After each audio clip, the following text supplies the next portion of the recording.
Music fans, welcome back. It is me, Dave, the Real Music Observer, observing real music in real time for real people just like you right there, and just like me right here.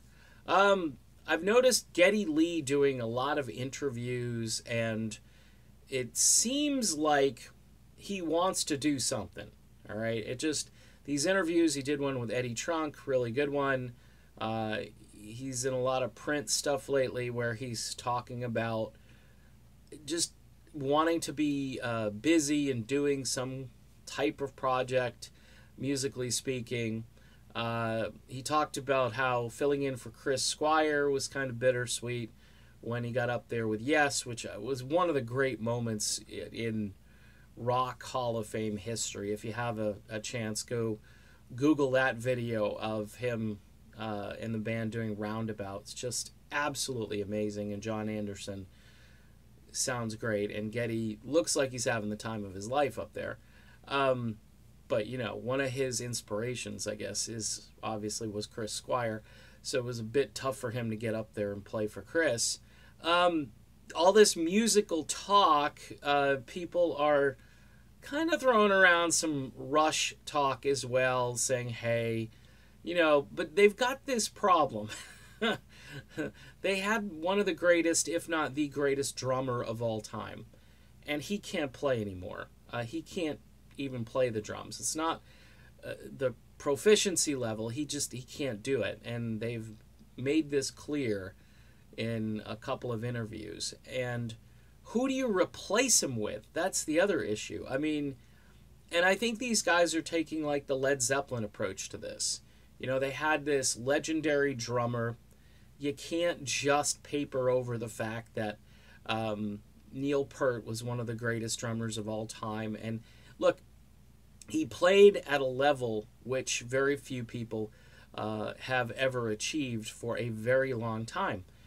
Also, his technique is so unique, and it's like your own signature when you sign something. I mean, his drum technique is so original and so his that, again, it's hard for me to imagine anybody stepping into that role and trying to imitate what he did.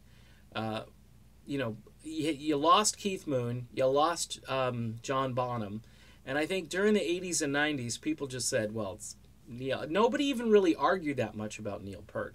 Everybody was like, yeah. Whether you even if you didn't like Rush all that much, you're like, yeah, Neil Peart, yeah, duh.